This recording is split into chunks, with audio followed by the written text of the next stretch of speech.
Hello, good people. This is the video explaining how to use JASP. So, again, you need to download JASP on a computer that you wish, and you probably want to have the ability to save and possibly print on it. And so, open up JASP, it looks like this, and so you notice on the very top you can't click on anything yet. It's because it really wants you to come down here to this So Open a Data File and take JASP for a spin. So if you click on that first, then a new dialog box will open. And so you want to have access to these files, and so all the files, the SPSS files, are in Canvas already. So if you want to, you can download them on your computer beforehand, or you might be able to browse and get to it through that. I would probably suggest just downloading those files on your computer or whatnot. So I've already had them downloaded onto my computer, and so we just want to look into the folder to go and get it. Again, I've got some extra copies in here, but they're all, like I said, all on Canvas to download. So this very first homework assignment is Chapter 6 in your SPSS book. So let's open up the data document right here, the SPSS data document for IBM 20 Chapter 6. So if you double click on it, it'll open up, and you'll get sort of that matrix Excel looking sort of file that we have. And so what I want you to do is to make sure that this data looks like it lines up with what you have in your SPSS book. And as you can see in your SPSS book, we've got 3 different columns. We've got student, we've got gender, and we've got scores. And so this is the data that we want. And so this is where it gets a little slightly different from SPSS, the JASP. And I think there's good and bad things about both of them. So what you probably need to do is, when it comes time to the point and click method in your textbook, when you read the point and click method, I would suggest reading the whole thing from start to finish and sort of get a better understanding about what it is you're supposed to be doing, because the point and clicks are not going to be exactly consistent with the SPSS point and clicks. So if you're following along in your textbook in Chapter 6 and page 18 of your SPSS book, you go down to the very bottom of page 18, you got point and click method. It says begin, click on Analyze in the menu bar. There is no Analyze up here. This produces a pull-down menu containing a variety of options such as compare means, correlate, and so on. Now click on Descriptive Statistics. Well, Descriptives is up here. So eventually this is what we're doing for this homework assignment anyways. So we're going to click on Descriptive Statistics. And so we get a new dialog box opening up. And what's cool about JASP is that you already start to see over here on the right side some of the output. And I guess if you really wanted to go over to the left side and you can drag this little bullet thing, you could actually see the data over here if you really wanted to. But unfortunately, once you get used to running statistics, you don't even need to look at the data anymore. You're just running some of these tests. So in the SPSS book, what we're trying to do is that it wants frequencies. It wants frequencies, it wants descriptives.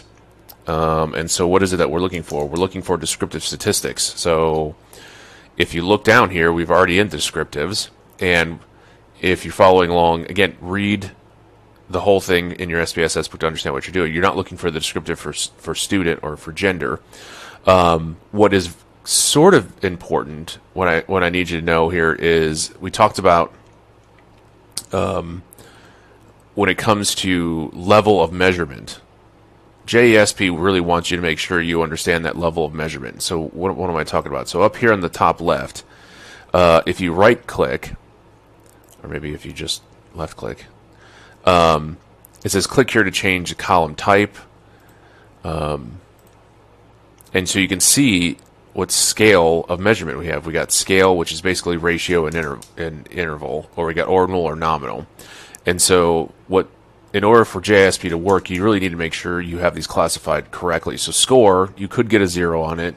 There are no zeros, but the distance between these numbers are equal. So this really is a scale sort of score. And so scale is this like ruler kind of thing. So that's consistent. But gender is not necessarily scale score. So what is gender? Is it ordinal? Is there an order, or is it just in name? So it's really just in name. So you want to make sure you hit that to be name. You can drag this over and have a little bit more space to work with. So JASP really wants you to make sure you have that labeled correctly.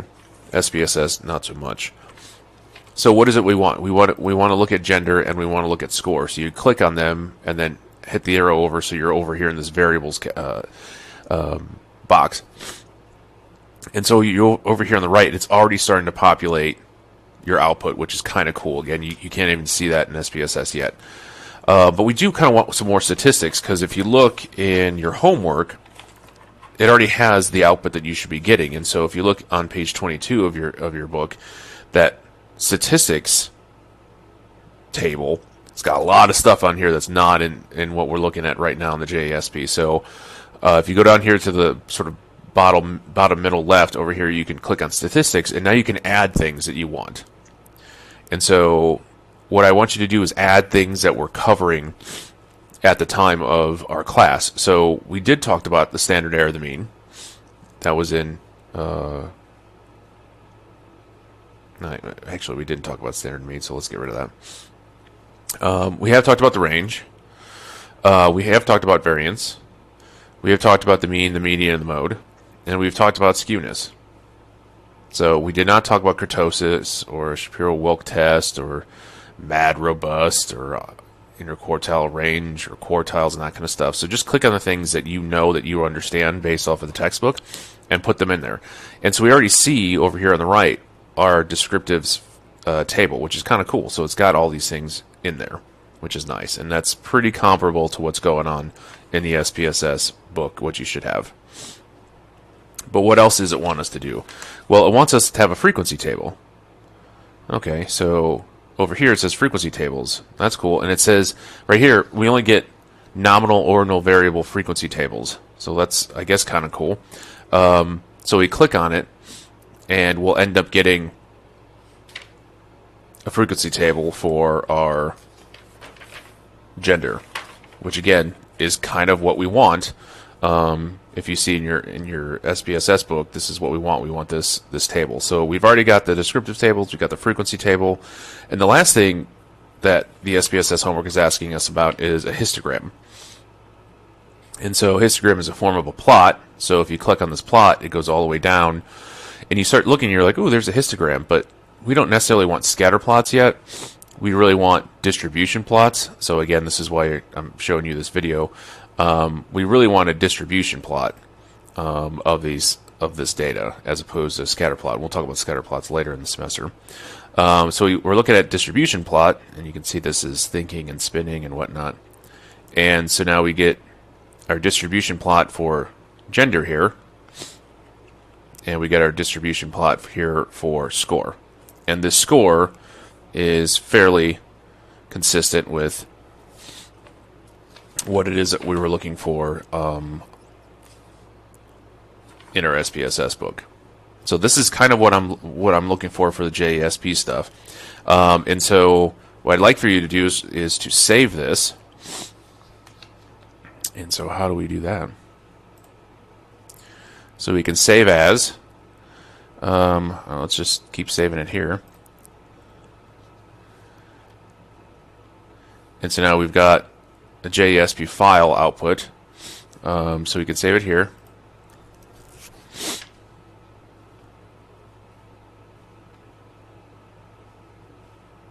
And let's see what that looks like if we open it up.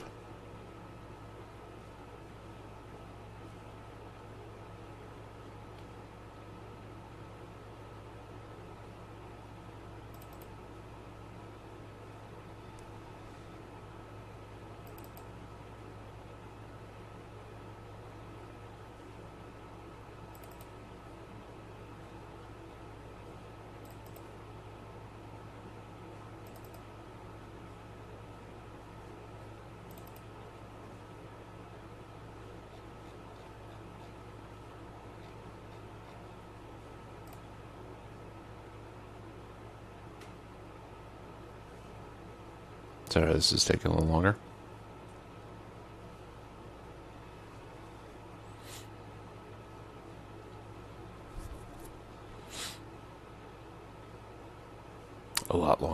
jeez.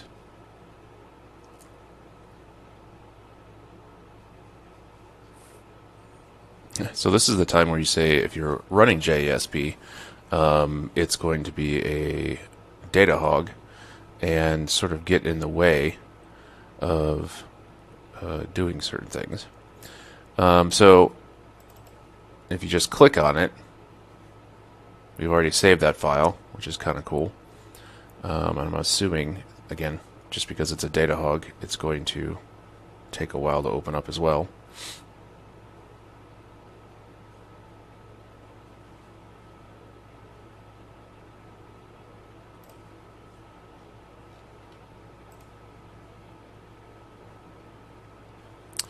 Export results. Let's see what this looks like.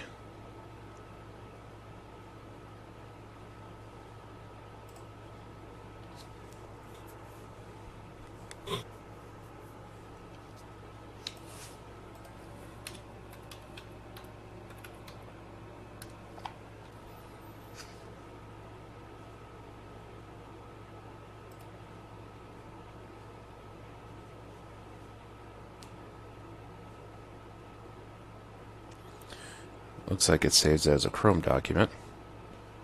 So that'll be interesting. So let's look and see what this Chrome document looks like. I'll drag it back over here.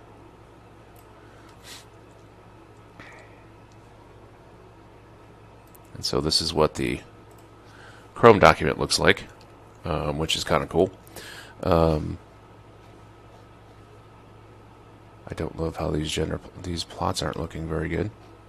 So we'll have to figure out a better way to do that. Let's do that together. Let's try to export results. And we'll try to do it over here. And let's try to save it as something else. Let's see if we're able to save it as something else.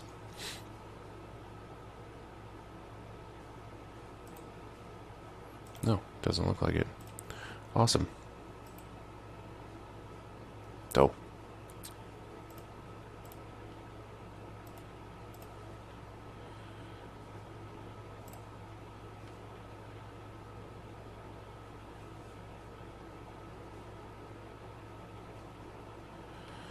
Okay. Well, I would suggest saving it as the HTML file. And if I come up with a better way, I'll tell you in class, or I'll send a note.